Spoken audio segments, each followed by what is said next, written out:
Hello everyone, আসসালামু আলাইকুম। সোহাগীস kitchen home এলিমেন্টসের পক্ষ থেকে আমি সোহাগী সবাইকে জানাই স্বাগতম।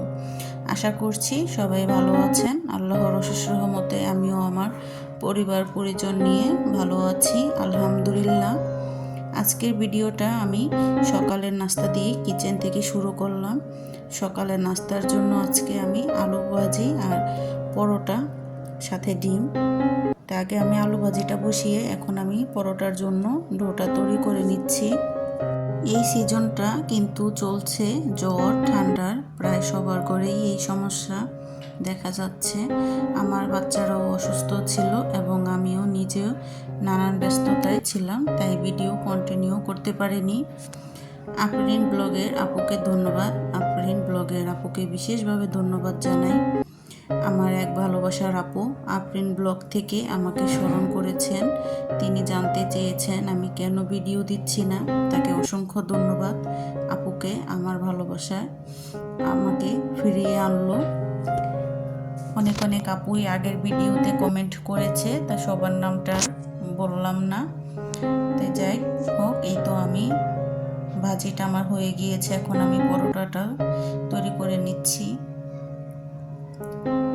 আজকে আমার এই ভিডিওটা শনিবারের, বাচ্চাদের শনিবার যেহেতু স্কুল অফ ডে থাকে, একটু লেট করে ঘুম থেকে উঠে, তাই আমি বলেছি যে ঘুম থেকে উঠবে আর নাস্তাটা তৈরি করব। পরোটা ঠান্ডা হয়ে গেলে খেতে ভালো লাগে না, আবার দেখা যায় ওভেনে গরম করতে হয়।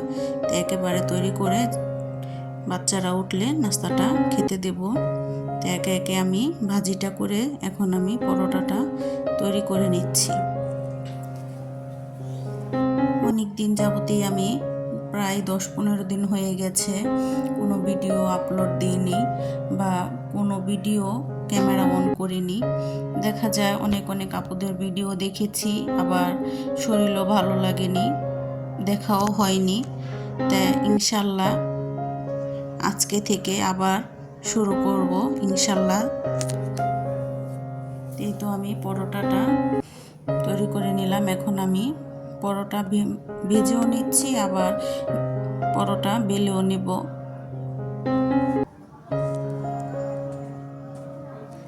জানি না কোন কোন আপু আমাকে মনে আছে বা স্মরণ করে রাখছেন।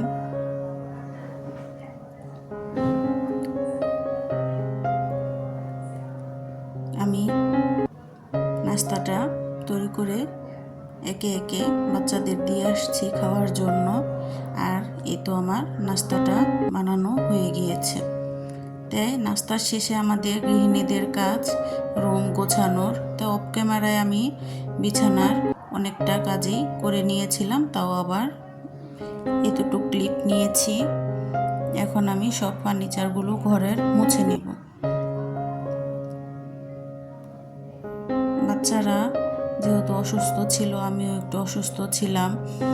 সব কাজ দেখা যায় নিজে একা হাতে করতে হয়। ক্যামেরা অন করে কাজ করতে গেলে অনেকটা টাইম লাগে। যে আপুরা ভিডিও করেন বা এডিট করেন তারা তো খুব ভালোই জানেন। আর খুব সুন্দর করে দেখি আপুদের ভিডিও, কত সুন্দর করে ভিডিও মেক করে, তার সাথে কাজও করে। আমার জানি কেমন একটা আনইজি লাগে ভিডিও চালু করে কাজ করতে গেলে। আমার আরও অনেকটাই লেট হয়ে যায়। এখন আমি ড্রেসিং টেবিলটা মোছা হয়ে গিয়েছে, এখন আমি খাটটাও মুছে নিচ্ছি। এই কালো ফার্নিচারের জিনিসগুলো মুছে রেখে গেলে 5 মিনিট পরে মনে হয় যেন আবার ধুলো পড়ে যায়। আমি এই যে গ্লাস ক্লিনার দিয়ে মিররগুলো মুছে নিয়েছি। বলেছি আমি যে ভিডিও অন করে কাজ করতে গেলে আমার খুবই আনইজি লাগে। আর অনেক দিন পর আজকে ভয়েস দিচ্ছি, কোথাও যদি কোনো ভুল ত্রুটি হয় সবাই ক্ষমা দৃষ্টিতে দেখবেন। আর এখন আমি আমার ছেলে মেয়ে যেই বেডরুমে ঘুমায় ওদের রুমে চলে এসেছি বিছানাটা গোছানোর জন্য। ছেলে মেয়ে দুজনেই বাইরে খেলা করছে। আমি ওদের রুমটা গুছিয়ে তারপর বাকি কাজগুলো করব। রুমের খাটটা আগে কাজের শুরুতে গুছিয়ে নিলে কাজটা অনেক তাড়াতাড়ি হয় আর রুমটা দেখতেও খুব ভালো লাগে। আর আজকে কিন্তু বাহিরে খুব রোদ উঠেছে, এই বৃষ্টি এই রোদ কিন্তু সকাল থেকে আজকের আবহাওয়াটা অনেক ভালো মাশাআল্লাহ। আমি এখন মেয়ের রুমের এই ওয়ার্ড্রোবটাও মুছে নিচ্ছি। এই ছোট ছোট যে বক্সগুলো ওয়ার্ড্রোবের উপরে, এগুলোতে মেয়ের যেহেতু স্কুলে যাওয়ার সময় হিজাব বেঁধে যায়, এগুলোতে মেয়ের আলপিন বা মেয়ের যে টুকিটাকি জিনিসগুলো ওগুলো রাখে।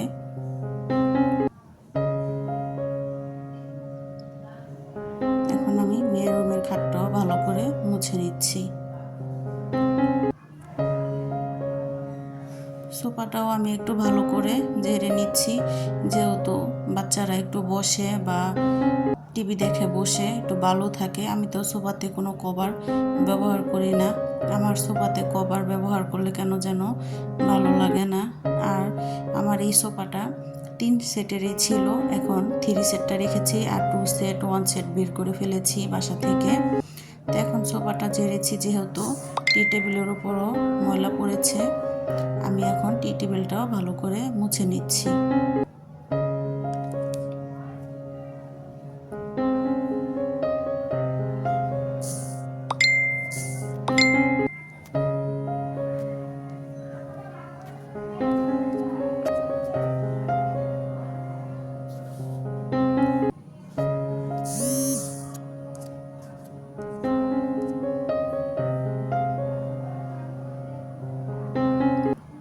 আমি এখন আমার খাবারের ডাইনিং টেবিলটা মুছে নেব। এই ডাইনিং টেবিলের কাপড়টা আমি বিছানোর পর থেকে কোনো ভিডিওর ক্লিপ নেইনি। এই ডাইনিং টেবিলের কাপড়টা আপনাদের ভাইয়াকে দিয়ে আনিয়েছিলাম, ওনাকে বলিয়েছিলাম যে হোয়াইট কালারের মধ্যে আনতে। উনি যে কোনো কিছু কিনতে গেলে উনি শুধু মেরুনটাই ওনার চোখে পড়ে, তাই এনেছে। এখন আর কি করব, তাই তো এইটাই এখন বিছিয়ে নিয়েছি। আগে কিন্তু আমি কোনো কিছুই টেবিলে বিছিয়ে ছাড়াই ইউজ করেছি, এখন দেখি সবসময় একরকম ভালো লাগে না। এটা আমার লবণের পট, আমি লবণ সবসময় ভেজে খাই, লবণ রাখি এটাতে ভেজে। তো লবণের পটটাও ভালো করে মুছে নিলাম।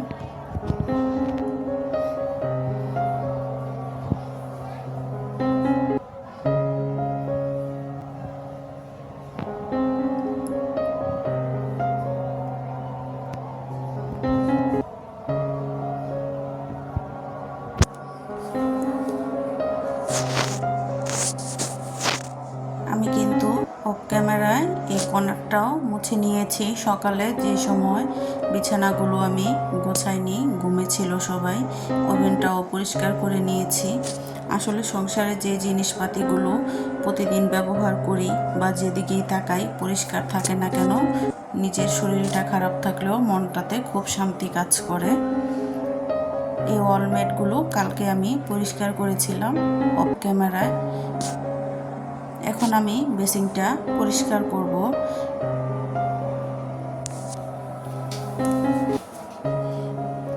বেসিনটা ময়লা থাকলে ভালো লাগে না। সকালে ঘুম থেকে উঠেই এখানে ফার্স্ট কাজ শুরু হয়, ফ্রেশ হয়ে তারপর বাকি কাজগুলো করি। বেসিনের সামনে আসলে বেসিনটা পরিষ্কার দেখলে মনটা খুবই ভালো লাগে। তাই তো আমি বেসিনের মিরর আর যে ব্রাশ রাখি যে জায়গাটা, এই জায়গাটা আমি সবসময় টুথপেস্ট দিয়ে ধুই। টুথপেস্ট দিয়ে ধুলে যে পানি পড়ে যে একটা দাগ, ওই দাগটা কিন্তু থাকে না, সুন্দর চকচকে হয়ে যায়। তাই তো আমি ভালো করে ধুয়ে নিচ্ছি।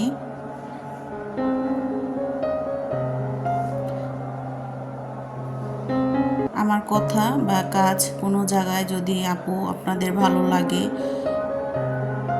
সুন্দর একটি কমেন্ট করবেন, লাইক দিয়ে পাশে থাকবেন। আপনার একটি লাইক আমাকে পরবর্তী ভিডিও বানাতে উৎসাহ জাগায়। প্লিজ কেউ কিপটামি করবেন না, একটি লাইক অবশ্যই দিবেন।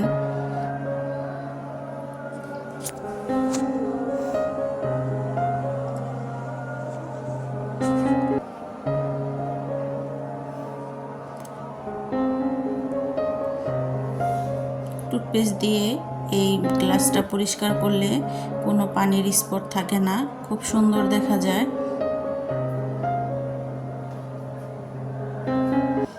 এখন আমি যে বেসিংয়ে গাছটা রাখি, তাই গাছটাও আমি একটু গোসল করিয়ে দিচ্ছি। এই পটে আমি কিছু পাথর মার্বেল দিয়ে তারপর আমি এই পাতাগুলো রেখেছি। আরও অনেকগুলো পাতা ছিল, কেন জানি পাতাগুলো একটু হলুদ হলুদ হয়ে যাচ্ছিল, তো ওগুলো আবার আমি ফেলে যেগুলো ভালো আছে এগুলোই রেখেছি। তো এখন আমি হারপিক দিয়ে বেসিংটা ধুয়ে নেব। হারপিক দিয়ে ধুলে যে হলুদ একটা দাগ থাকে এটা চলে যায়। আসলে এখানে বলার কিছু নেই, এখনকার সব আপুরাই খুব ভালো ভালো খুব সুন্দর কাজ জানে। আমি যেটা কাজ যেভাবে করি ওইটাই আজকে আপনাদের সাথে শেয়ার করলাম।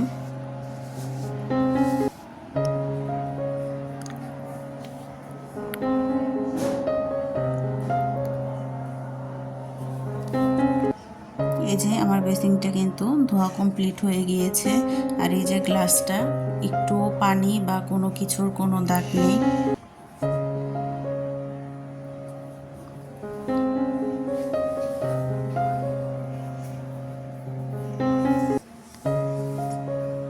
আজকে আমি আমার সংসারে নতুন আরও একটি জিনিস নিয়ে এসেছি, ওই জিনিসটাই আপনাদের সাথে শেয়ার করছি। এই ডিপ ফ্রিজটা আমি আজকে কয়েকদিন যাবৎ এনেছি।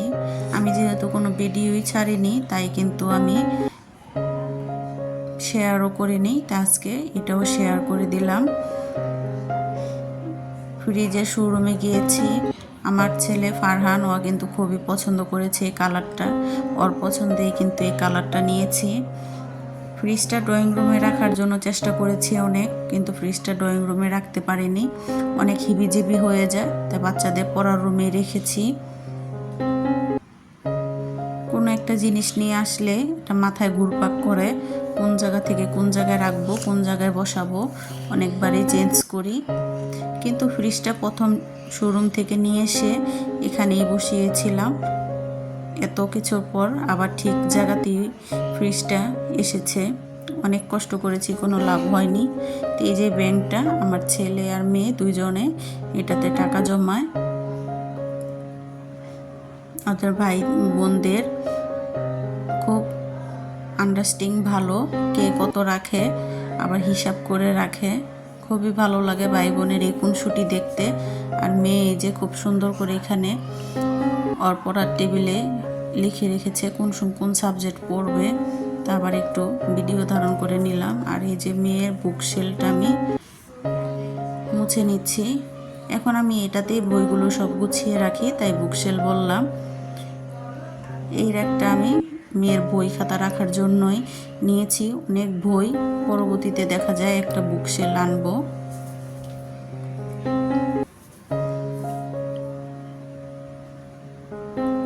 সব মোছামুছির কাজ যেহেতু শেষ, এখন তো ঝাড়ু দিয়ে সব কাজ শেষ করব। তা এখন আমি সুন্দর করে রুমটা ঝাড়ু দিয়ে নিচ্ছি। কোথা থেকে যেন এত চুল আসে বলতে পারি না, রুমে ঝাড়ু দিতে গেলেই শুধু দেখি চুল, রুমের যে পাপোশগুলো থাকে চুলে, আবার ফ্যান ছাড়লেও দেখি চুল, ওয়াশরুমে যে মাথার চিরুনিটা করি তারপরও দেখা যায় চুল। মেয়েকেও বলি, মেয়েও এই কাজটাই করে। তো এখন আমি খুব সুন্দর করে রুমটা ঝাড়ু দিয়ে নিচ্ছি।